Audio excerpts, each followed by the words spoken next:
Bueno, esperemos un minuto así contestamos la pregunta.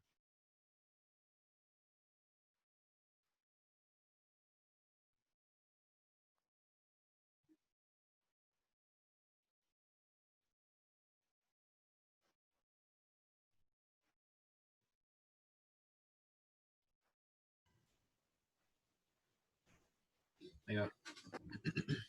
Ahí estamos regresando, estamos regresando. Volvimos.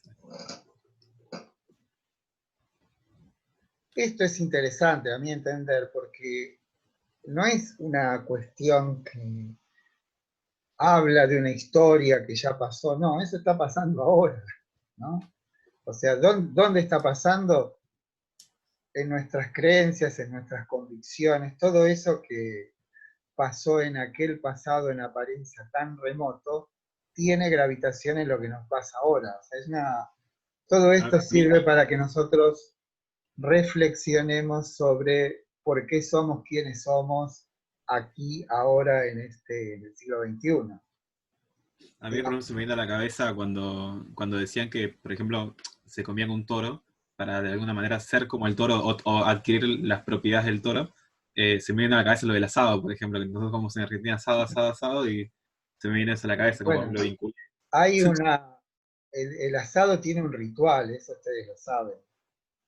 Pero, digamos, lo más extremo de todo esto es que cuando un católico toma la comunión, ¿qué es lo que está haciendo? Se come la carne y la sangre. Claro Claro, que no es la el cuerpo de carne y la Dios, supuestamente. sangre real, pero ¿cuál es el sentido de esa ingesta? Es recuperar una plenitud que ha sido olvidada, perdida o degradada. ¿Me Claro. explico? O sea, en las comunidades arcaicas, un clan de una determinada tribu tiene el animal tótem que es, no sé, el macho cabrío. Ese animal tótem es tabú, o sea, no se lo puede ni cazar ni comer, salvo en determinado momento del año que se lo caza y se lo comen crudo. Crudo. ¿Por qué? Porque se supone, se llama magia mimética, que la ingesta de ese animal va a trasladarme las propiedades de ese animal, ¿no? ¿Se dan cuenta? Y Yo lo eso que, es o lo sea, que sucede en ese fenómeno se llama homofagia y espragmatosis. La homofagia es esto de comerse al animal crudo y el espragmatosis es despedazarlo. Por eso Mircea Eliade dice, costumbres hace milenios olvidadas, ¿no? O sea, en el dionisismo, las mujeres, porque esto vieron que tanto Rode como Parker nombran lo mismo, que son las tiasas. Eran como cofradías de mujeres que se subían al monte Parnaso, que está ahí en Delfos, y hacían este tipo de experiencias extremas. Después regresaban pacíficamente a sus hogares, ¿no? Dejaban a la familia y, como dice, se entregaban a costumbres hace milenios olvidadas. ¿Por qué? Porque nosotros o nuestros antepasados también agarraban un animal y nos los comíamos crudos, cuando todavía el fuego no existía. O sea, todo eso subyace en zonas muy profundas de nuestra personalidad olvidada u oculta. A eso hace referencia lo de costumbres hace milenios olvidadas. Y la otra fuente del dionisismo, que esta es más interesante para mí, es que los celebrantes intuyen a, como digamos, la capacidad matriz de la naturaleza de expresarse de muchas maneras, ¿no? O sea, la naturaleza, está lo vegetal, lo animal, lo mineral, todo es una exuberancia, podemos decir, de expresiones. Y esa pérdida de sí que implica el dionisismo, ese despojarse de la vestidura individual, indica una propensión, una intención de asimilarse con ese poder primigenio de la naturaleza de expresarse de muchas maneras. No sé si me explico. Sí, perfecto. Si recién había aparecido Luz, pero me desapareció, que era la que había hecho esa pregunta tan interesante. Ahora vuelve, supongo. Ahí volvió de nuevo. Ahí va. Luz, ahí estás. La pregunta del eslabón era, ¿no? Conecta el audio.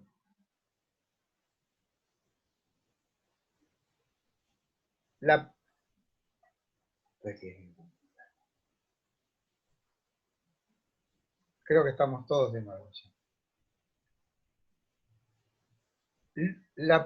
No te escucho. No se te escucha, no se te escucha. Todavía no se te escucha. No se escucha. Abrí el micrófono.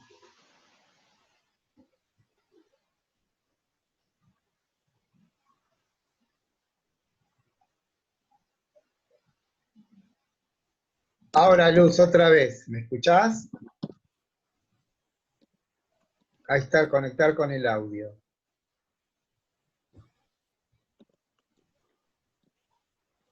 Ahora.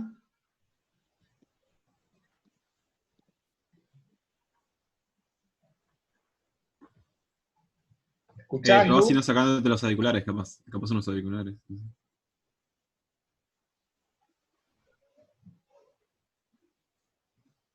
Está diciendo ahí conectar con el audio, Luz.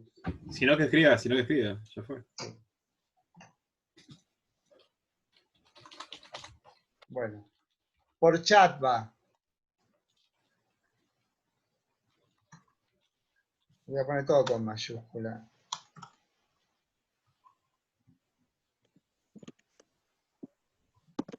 Creo que se está conectando de vuelta. A ver qué Y onda. habla, dígame.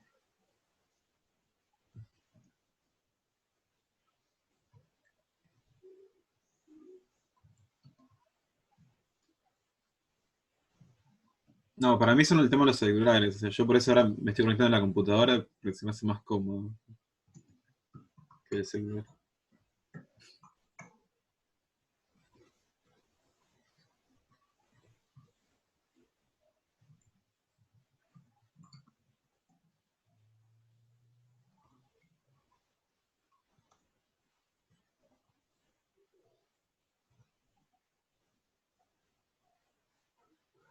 Igual se desconectó Bueno, el Zoom, profe. sí. Bueno, ahí le mandé el chat. En todo caso, después se lo... A ver.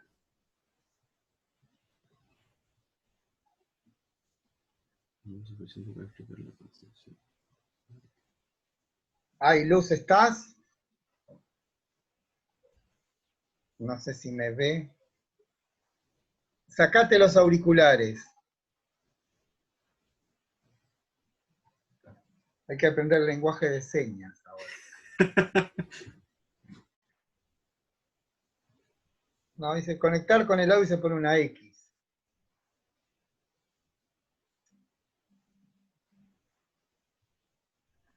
Bueno, no sé si, bueno, vuelvo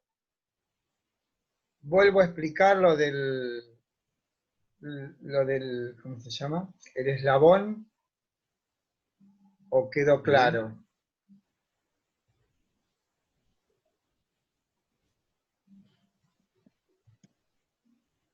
O sea, el tema aquí es este.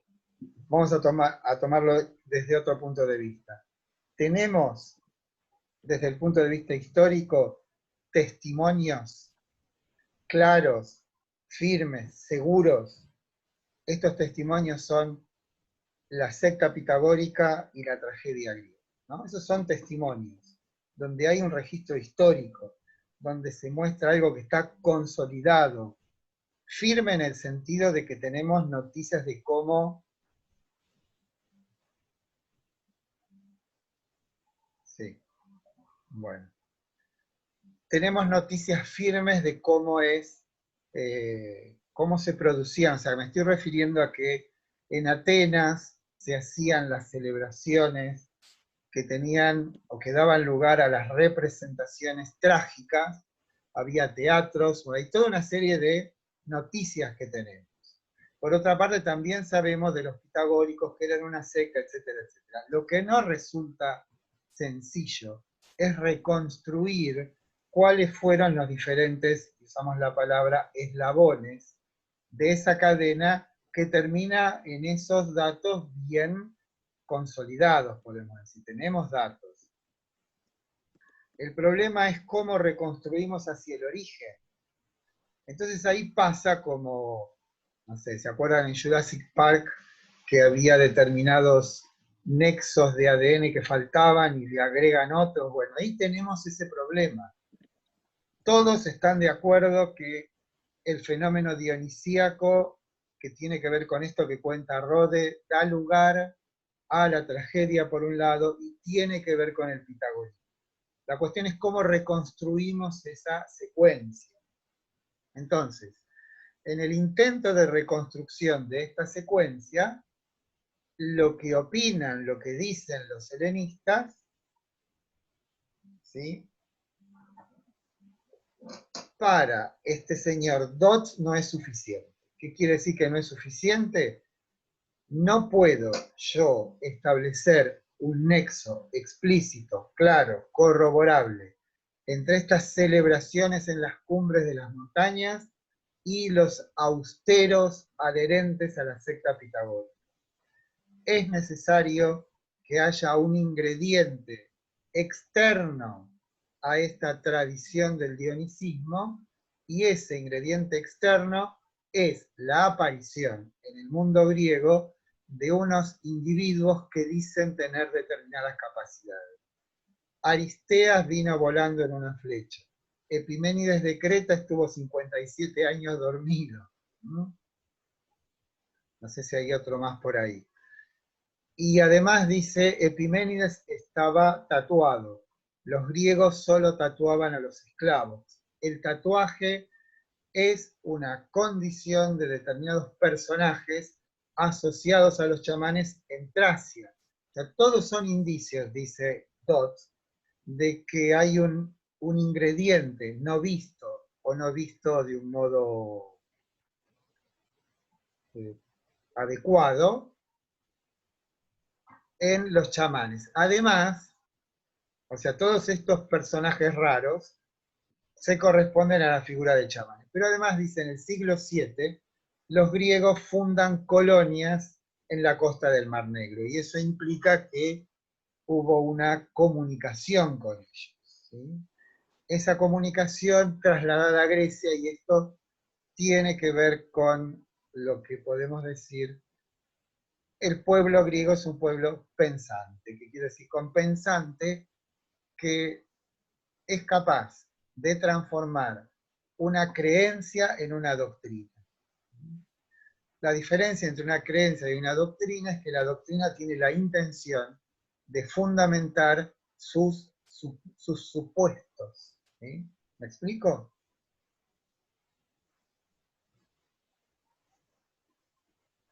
Hola. O sea, yo me perdí un poco, la verdad, sinceramente.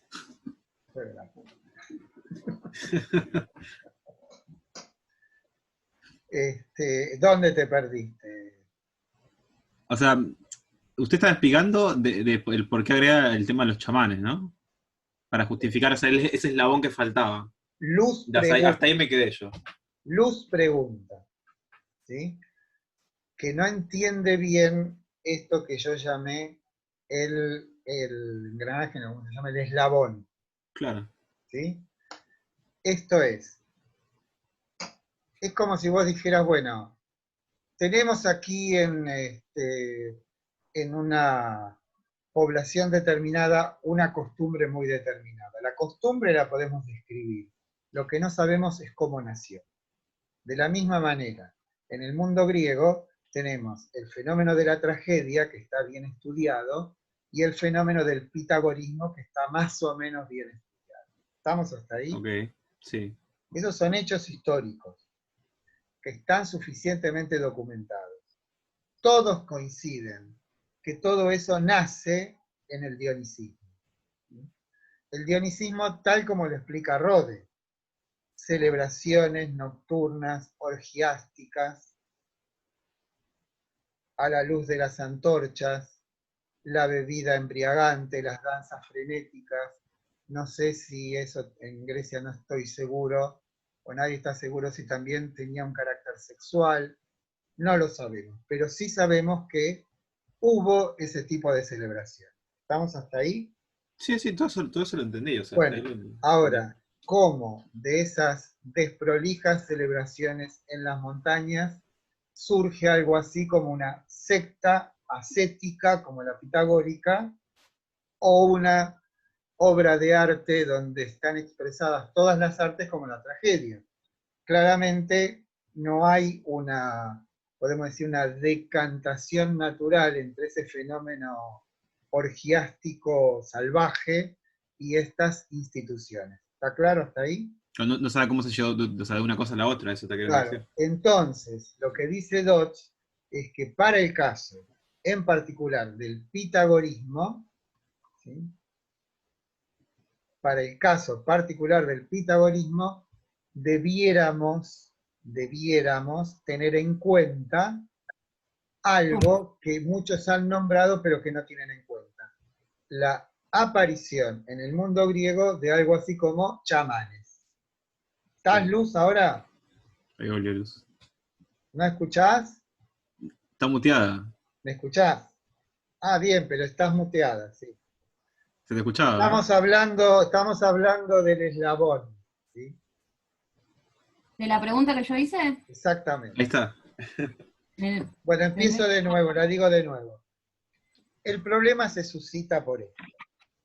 Tenemos en tiempos históricos suficientes datos que nos dicen qué cosa es la tragedia griega y qué es el pitagorismo. ¿Hasta ahí estamos? Ok, igual pitagorismo no lo vimos todavía, ¿no? No, pero es la No. creencia esta en un alma inmortal, Está bien. la transmigración, todo ese tipo de cosas. Y que por otra parte hablamos del pitagorismo cuando dijimos que hay una institución de carácter monástico, donde las personas se someten a la disciplina del vegetarianismo, la abstinencia sexual y el silencio. ¿Qué tiene que ver eso con las celebraciones orgiásticas en las cumbres de las montañas? ¿Me explico? Claro. Son Entonces, dos puntas muy distintas. claro, entonces hay que tratar de enhebrar diferentes fenómenos para decir, bueno, empezamos acá y terminamos acá. Entonces, Ok. dice Dodds, para poder explicar este fenómeno de la transmigración de las almas, del pitagorismo, es necesario un ingrediente no dionisíaco. Ese es el eslabón. ¿Cuál es el ingrediente no dionisíaco? La aparición de los chamanes. ¿Cuáles son las condiciones de posibilidad que dieron lugar a la aparición de los chamanes? Que los griegos fundan colonias en la costa del Mar Negro. Al fundar esas colonias entran en comunicación con la cultura chamanística que es propia de los escitas. Los escitas son los que vivían en lo que hoy es Ucrania. ¿Sí? Hasta ahí estamos. Entonces, ¿qué es lo que explica esta idea de la transmigración de las almas? La cultura chamanística. ¿Qué es un chamán? Como dice Dodds, un individuo inestable Curandero o mago. psíquicamente que ha recibido una vocación religiosa, que tiene la capacidad de curar y también es un mago que detiene los vientos, predice los terremotos, etcétera, etcétera. Pero igual, profe, Pero se podría decir entonces que los chamanes tenían estas, o sea, estas orgías, o sea, no sé cómo explicarlo, lo que dijo usted, estas fiestas de lujuria chamanes, y la no. música.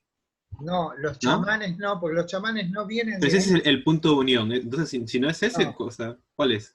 No, una cosa es las celebraciones dionisíacas que para Rhodes tienen su origen en Tracia.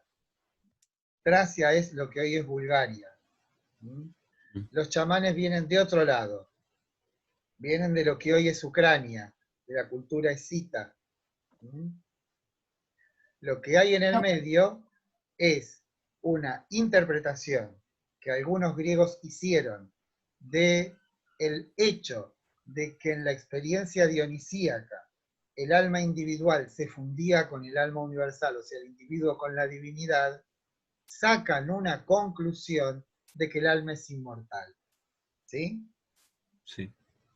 Si es inmortal, entonces esa idea de que cuando nos morimos nos vamos al Hades no es verdadera. Entonces, indagan en la naturaleza del alma. El alma es, si bien inmortal, de naturaleza afectable por lo que hacemos, sobre todo por el cuerpo. Entonces, inventan o crean una serie de prácticas ascéticas que tienen que ver con la purificación del alma. Ahora, el know-how, vieron que el know-how es el saber cómo, el know-how de esa purificación ascética no le viene del dionisismo, sino de la aparición de estos individuos llamados chamanes. Creo que la pregunta de Martín fue cómo fue que se involucraron, ¿no, Martín? Sí, más o menos. Algo así.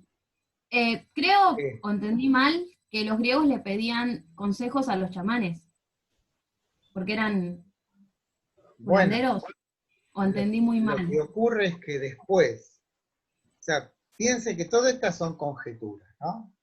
Sí. No es algo seguro. ¿Cómo exactamente ocurrieron las cosas? No sabemos. ¿Sí? ¿Cómo es que pasó esto? No sabemos. Sí sabemos que hay un fenómeno dionisíaco y hay un fenómeno chamanístico. ¿Cómo se involucraron? Y eso tiene que ver con que algunas personas han reflexionado acerca de qué significa que en mí existe un alma inmortal. ¿Sí? ¿Qué tengo que hacer con eso? ¿Se dan cuenta? O digámoslo en términos actuales, ¿qué estrategia vital debiera yo implementar si creo en la convicción de que en mí reside algo inmortal? ¿Qué tengo que hacer? ¿Tengo que seguir pensando que los placeres mundanos, la satisfacción que nos da la satisfacción de lo que el cuerpo nos pide, será una garantía de una vida mejor? ¿Se dan cuenta? O, por el contrario, si la La convicción otra que punta. existe en mí algo de carácter inmortal diferente del cuerpo, entonces mi estrategia vital debería ser otra. Desprenderme del cuerpo y hacer, digamos, poner muy especial atención en la naturaleza del alma. ¿Para qué? Para que termine esta ciega rueda de las reencarnaciones y pueda, después de una serie de etapas, regresar al mundo de los dioses. ¿Sí? Está bien. ¿Está, Martín?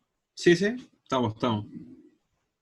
Yo le quería hacer una pregunta, profe. ¿Cómo no? Pueblo griego, pueblo pensante. Donde Mm. donde pensante significa capacidad de llevar a cabo una... No, Me pueblo falta una... pensante es un pueblo que, en este sentido, ¿no? Particular, que trata de encontrar un fundamento a aquello que deviene de fuera como una creencia, como una costumbre. ¿No? De intentar darle a eso consistencia racional. O sea, ¿qué hacen? En vez de simplemente entregarse a esas costumbres o creerlas ciegamente, dicen, no, lo que pasa es que hay un alma inmortal que pasa de un cuerpo a otro y que para que eso ocurra debiéramos, o para que deje de ocurrir de esa manera, debiéramos entregarnos a una serie de disciplinas. Eso se llama pensar. Pensar como elaborar de algún modo un sistema, una arquitectura que sirva de camino para poder conseguir ese objetivo. Fundamental es que mi próxima vida no termine en un 100 pies, o en un Mosquito. esfuerzo, no sé, en un animal detestable. ¿cómo hago yo? Vos ponete en este lugar. Vos suponte, Martín, que estás convencido de que en lo más profundo tuyo hay algo de carácter divino, ¿no? ¿Cómo Ok. encararías la vida? ¿De la misma manera que la seguís encarando hasta ahora? ¿Esa convicción no cambiaría tu manera de existir? Bueno, ellos lo que hicieron fue crear una institución como la secta pitagórica que tenía como único fundamento, como único objetivo, la salvación. Por eso se llaman sectas soteriológicas, porque soter, ¿se acuerdan? En griego quería decir salvación. Sectas Entonces, de salvación. ¿Cómo? entonces ellos creían que lo que hagan en vida, o sea, en la vida del cuerpo, así va a permanecer su alma por la eternidad, Pero mejorando. mejorando. Por eso Claro, querían mejorar en la vida. claro, porque la cuestión es más, lo pensaban así. Si vos das lugar a las apetencias del cuerpo, el alma no es indiferente a eso, sino que es como que esas acciones hacen que el alma pierda su cohesión, como que se diluya, como que se debilite. Entonces, las disciplinas a las que se someten, por ejemplo, los pitagóricos, tienen la intención de que eso que está como difuminado regrese a una cohesión originaria. Porque cuando está difuminado, perdido, en la muerte tiene esa condición. Entonces va y cae a una vida inferior. En cambio, si a través de estos ejercicios ascéticos logramos esta cohesión originaria, entonces ya no cae más, en todo caso asciende. Así como una purificación del alma. Exactamente. Porque el ¿Entendés? cuerpo es capaz, no es que corrompe al alma, lo que hace con el alma es que pierda su fuerza interior, como yo digo, su cohesión interna. Listo, entendí. ¿Sí? Gracias, Sí, profe. sí. Por eso lo que decía el otro día, que el alma es lo que lo anima a uno. Y si las Bueno, cosas no tienen lo alma, que no, pasa no, es que no. eso, el alma, como dice Aristóteles del ser, se dice de muchas maneras. ¿Sí? Por ejemplo, para Platón, el alma tiene, o sea, ahí el alma es como la estructura de la persona. En el alma humana, dice Platón, coexisten tres tendencias: la concupiscible, la irascible y la racional. Pero esa no es el alma del que está hablando Pitágoras. Es como decir, el carácter humano reside esencialmente en esto que llamamos el alma, que es el poder de animar al cuerpo. Y en el alma coexisten tres potencias. La concupiscible, vieron que concupiscencia es el deseo, ¿no? La concupiscible tiene que ver con la satisfacción, tiene que ver con el interés y digamos, con lo mundano y lo corporal. La irascible tiene que ver con, en realidad, con el apego al orden y en realidad con la violencia. Y la racional es la forma superior del alma. De ahí que la República de Platón diga, bueno, para aquellos en los que predomina el alma concupiscible, le vamos a dejar los negocios. ¿Lo irracional qué era? Aquellos en los que, porque todos tenemos los tres tipos de alma, la cuestión es cuál predomina sobre las otras. En los Es que, algo así como en psicología. No, nada que ver. Vio que sí, algo así, está el ego, hay tres. claro. Algo así. No, lo que dice Freud dice que está el yo, el ello, el yo y el super yo. Super yo. Bueno, esto no es, bueno, pero Freud no era un ingenuo. ¿Saben que cuando a Freud le preguntaron cuáles eran sus maestros, nombró a Shakespeare y a los trágicos griegos, no a ningún psicólogo o a ningún neurólogo? ¿Sabían? No, no Bueno, sabía. No lo digo, sabía. en todos está esa tripartición del alma. La cuestión es cuál predomina.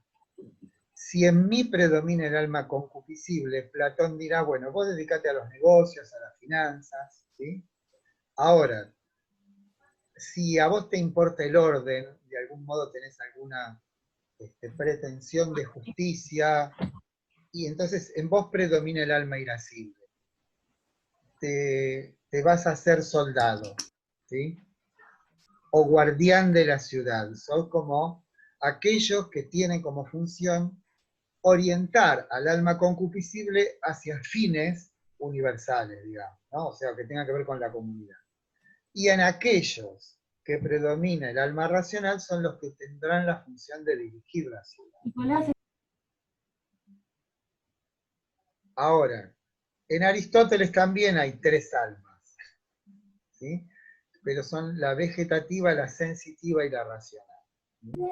Que también tienen una función diferente.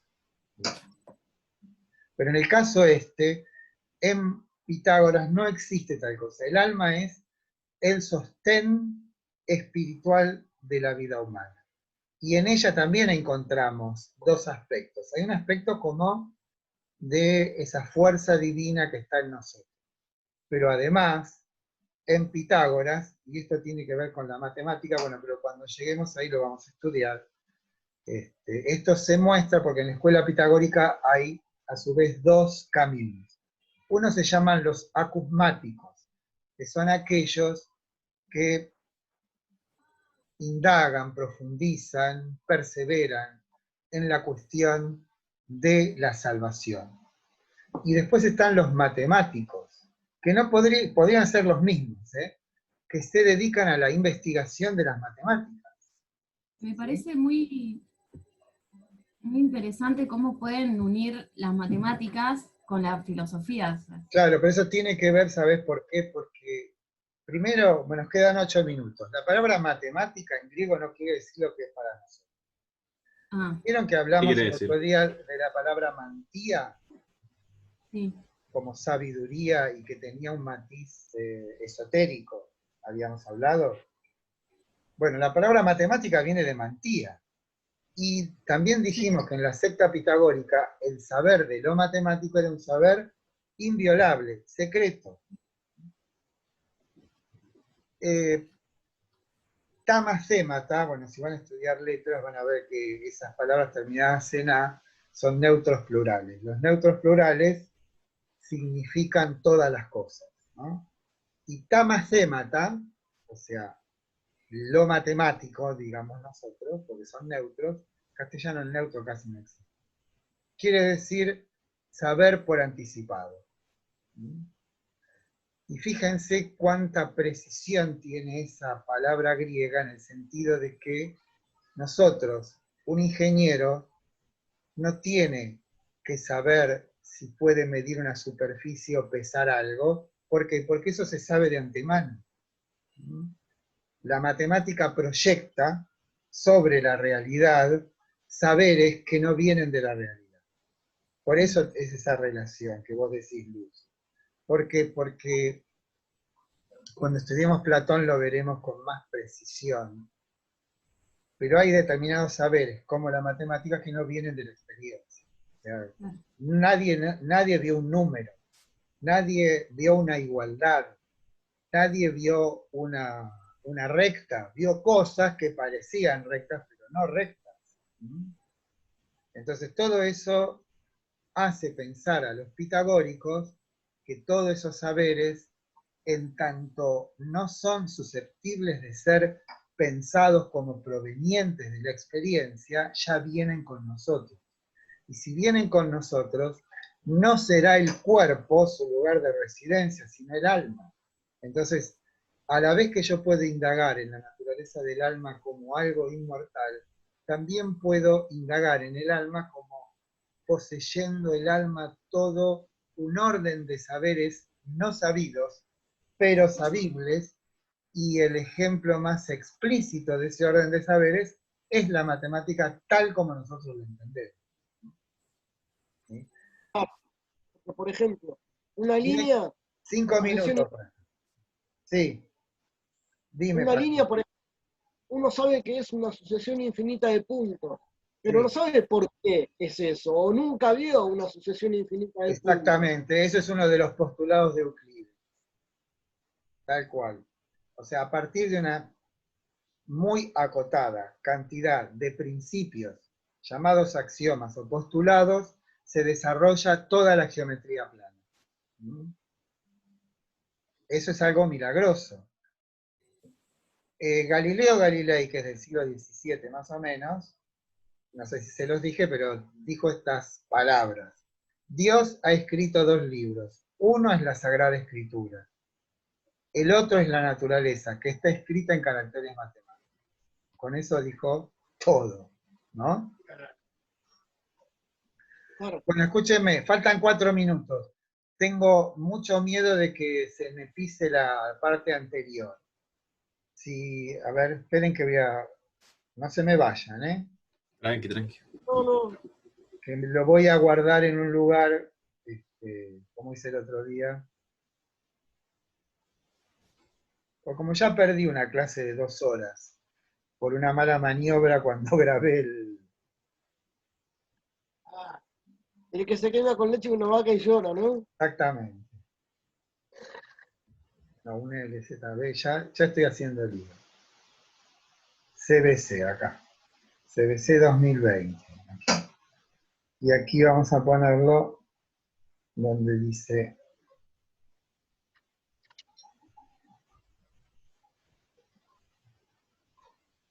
Bueno, nómina completa de la carta. Lo pongo así y ya le cambio el nombre, porque vieron que el problema es que... Para la clase que viene, entonces, ¿qué texto hay que leer? Para ir. El de DOTS, chicos. Dots. Sí, dots.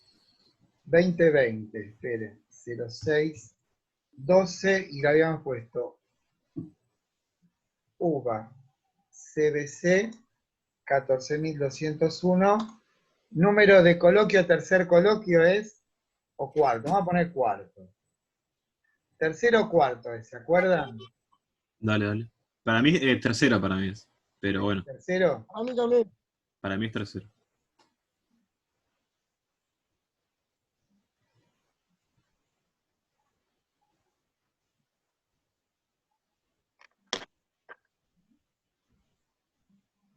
Bueno. Listo, volvemos. Ya está grabadito. Hay que poner primera parte, eso sí. Bueno, quedan 2 minutos. ¿Alguna cosita más? Lean dots. Traten de leer las notas al pie, que son muy largas. Y después al principio les digo todas las palabras en griego, todas las expresiones, ¿sí? Así no... Así aprenden un poquito de griego, que es muy interesante. A ver. Cuando yo estudiaba, que era una época medio terrible para la Argentina, porque era la época de los militares, querían cerrar la carrera de filosofía en realidad, querían que sea un posgrado. Pero entre otras cosas, para desalentar, nos hicieron estudiar griego 3 años. O sea, griego se convirtió en una materia anual, no cuatrimestral. O sea que usted sabe. Y obligatoria. Entonces tuvimos griego ahora ni siquiera, no sé si está, pero creo que es optativa griego, como latín. Para nosotros griego y latín eran obligatorios. ¿Cómo se dice? En Google, en el traductor, si no entienden algo, pueden traducirlo ahí. Yo siempre hago eso cuando leo algo. Sí, pero tenés que ponerlo en letras griegas, tenés que usar el tipo de letra símbolo. Pero el problema es que con el símbolo no tenés todos los acentos. Los griegos tienen como 5 acentos, aparte tiene el espíritu áspero. O sea, vieron que muchas palabras en castellano tienen una H sin que tenga mucho sentido, por ejemplo, en inglés es más fácil. Harmony en inglés va con H, ¿no? Y eso es porque en griego tiene lo que llaman espíritu áspero, que se pronuncia como una J, y es un signito así encima de la letra, ¿no? Pero, por ejemplo, en griego actual, eso ha desaparecido, porque, bueno, por ejemplo, la palabra jodos, que no tiene que ver con la diversión, sino con camino, ¿no? Ahora se dice odos. De ahí viene la palabra método, odómetro, etcétera, etcétera. Bueno, se termina, 1 minuto queda. Nos vemos el martes. Bueno. Dale, profe. ¿A qué hora nos vemos? Estudien, muchachos, estudien, que es lo mejor que pueden hacer. ¿A qué hora nos vemos, profe? A las 4, ¿no? Perfecto. Dale, dale, dale. Ok.